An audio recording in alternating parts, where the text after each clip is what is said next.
Economia e Mercado, com Juliana Rosa. Juliana Rosa conosco, né? Abrindo o primeiro Bastidores do Poder. Ela está de volta depois de merecido descanso no plantão de Ano Novo. Juliana, seja muito bem-vinda. Feliz Ano Novo, feliz 2022 para você. Muita saúde, paz, alegria, felicidade, que seja um grande ano na sua vida. A gente tenha bons 362 dias pela frente. Muito felizes, Ju. Seja bem-vinda. Tudo bem? Que delícia, Cris. Que bom. Bom ano novo para você também. Que a gente tenha um ano novo realmente, né? Porque ano passado a sensação que a gente tinha é que era a continuidade do ano de 2020, né? Muita gente falava isso, né? Que 2020 é o ano que não acabou, né? E que a gente agora quer um ano novo, novinho em folha, né? Pois é. Quem tem ações da Apple, por exemplo, está feliz da vida, porque hoje a marca atingiu 3 trilhões de dólares em valor de mercado, cerca de 17 trilhões de reais, uma conversão direta, né? A empresa se tornou a primeira do mundo a alcançar este valor. E aqui pelo Brasil, Juliana, como é que começaram os ânimos aí do mercado financeiro neste primeiro dia útil de trabalho para todo mundo, hein? Ô, Cris, eu perdi o iniciozinho aqui da sua pergunta, agora voltou, ficou mudo. Mas a gente tem já o fechamento do dólar, você me perguntou do fechamento já do primeiro dia do ano novo, né, no mercado financeiro.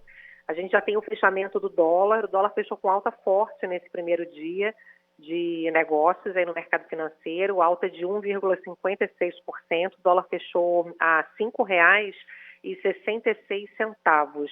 O que a gente viu aqui ao longo de todo o dia, Cris, foi um movimento que ficou muito ligado, assim, quando a gente olha os motivos. Você tem ainda a preocupação com a Covid-19, com a variante Ômicron, com o impacto que isso pode ter ainda em termos econômicos no mundo, né? O quanto que isso pode atrapalhar ainda a economia. A gente está sem saber, por exemplo, se vai ter carnaval, né, ou não, e no mundo também você tem essa preocupação ainda pesando bastante.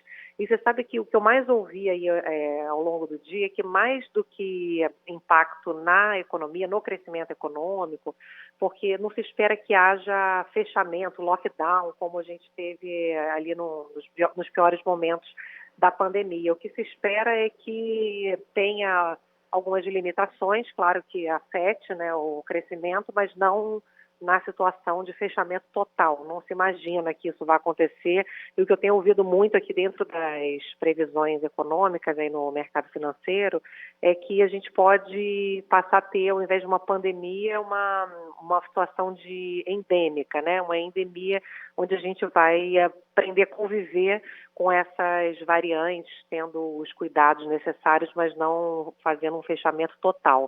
Essa é a expectativa. A preocupação maior é em relação à inflação, porque a gente está vivendo um problema de falta de matéria-prima, né, por conta da pandemia, que é um problema mundial.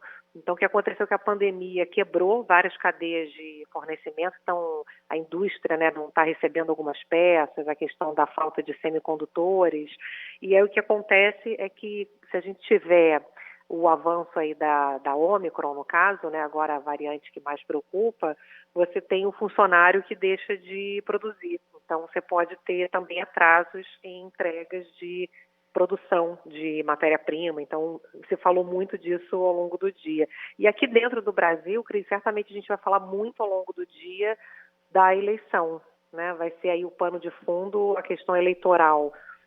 O que está pesando muito aí no mercado financeiro ainda é o quanto que o Congresso e o governo estariam dispostos a gastar dinheiro público com interesses eleitorais. Então, cada vez que a gente tem algum movimento nesse sentido de gastar para poder angariar votos, a gente tem o dólar subindo. Então, se o dólar sobe, você tem uma dificuldade maior em controlar a inflação e, com isso, crescer mais também, né? Fazer com que a gente tenha um ano mais positivo. Então, a gente vai passar, Cris, certamente, ao longo de todo esse ano, falando sobre corrida eleitoral, responsabilidade com despesa pública. A gente tem uma previsão melhor de inflação, a previsão que saiu hoje do Banco Central com o mercado financeiro é que a previsão média é que a inflação caia pela metade esse ano. O agronegócio vai ajudar muito, a safra agrícola vai ser muito boa, o clima finalmente está ajudando, depois daquela seca histórica que a gente teve no ano passado, a gente deve ter uma oferta maior de alimento. Então, vários preços de alimentos podem cair. Isso é importante, né? Principalmente para baixa renda. Mas a gente tem essa preocupação no radar, que é o dólar, porque aí se o dólar começa a subir demais, você começa a pesar em vários custos, inclusive dentro da cadeia de alimentos, né? Tem vários insumos que são importados. Então, o que eu sinto é que essa questão eleitoral, junto, claro, com a questão da variante, né, da Covid, o impacto que a questão da eleição vai ter no dólar é o que vai dar o tom de quanto vai ser exatamente a inflação e o crescimento exatamente possível desse ano de 2022. Mas hoje é o primeiro dia útil, né, do ano novo, a gente precisa acreditar que vai ser um ano melhor do que a gente viveu, pelo menos em termos sanitários, né, Cris? Que a gente tendo saúde, a gente consegue vislumbrar uma situação melhor, né, na vida de cada um, né, Cris? Sem dúvida. Gera diretamente, o impacto é direto na confiança, né, Juliana? A partir do momento que você tem uma situação um pouco mais estável, você se arrisca mais a se jogar mesmo na economia, a população se arrisca mais a comprar, a fazer financiamentos, ou pelo menos os planos começam a sair mais do papel, né, Ju? Tudo que Lógico, fica as muito... pessoas vão para a rua, né? Porque a coisa fica muito nebulosa, vai fechar, não vai, o que a gente vai ter, insegurança do trabalho, a coisa começa a ficar um pouco mais pé no chão, e aí isso facilita, né? Exatamente. Então a gente tem que torcer aí para primeiro a Ômicron, né, e outras variantes ficarem aí dentro do controle, né, vacinação, as pessoas poderem vacinar, né, todo mundo que puder vacinar, tomar a segunda, terceira dose que precisar tomar, né, Cris? Sem dúvida. Para que a gente pelo menos se livre desse pesadelo aí que foi a pandemia, né? Agora, Ju, será que o Roberto Campos Neto, nesse dia 3 de janeiro de 2022, presidente do Banco Central, onde quer que ele esteja, né? Não sei se ele está trabalhando ainda, Alô, talvez... Roberto? Alô, Roberto, não sei se você está trabalhando, onde quer que você esteja, não sei. Pode ser que você tenha aproveitado aí, esticado mais alguns dias da folga do Réveillon, mas onde quer que você esteja, será que você já, no dia 3 de janeiro, já marcou ali uma data lá para dezembro, falou assim, na sua agenda, você abriu a agenda, falou assim, nesse dia, falou assim, começar a escrever a carta para explicar a inflação fora da meta? Será que ele já marcou, fez isso no calendário dele? Pois é, o risco sempre existe, né? Mas aí, eu acho que nem ele sabe, né, Cris? Porque isso, a inflação está acima do centro da meta, que é 3,5%, mas ainda está dentro da tolerância, né? Exato, Está exatamente. ali na casa dos 5%. Vamos ver para onde que vai esse dólar. O que eu estou ouvindo muito dos analistas, Cris, a galera que acompanha aí muito dólar, é que o dólar pode chegar até R$6 em algum momento ali no estresse das eleições, como é que vai ser. Ano eleitoral sempre é muita imprevisibilidade, né?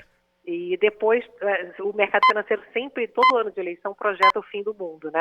Depois, quando vê que o mundo não acabou, o dólar tende a recuar depois, né? Então, para quem está de olho no dólar, normalmente ali segundo, terceiro trimestre, o dólar pode dar aquela acelerada, mas depois, no final do ano, os analistas acham que depois recua novamente. Então, vamos ver se essas projeções aí vão se confirmar. Vamos acompanhar, Cris.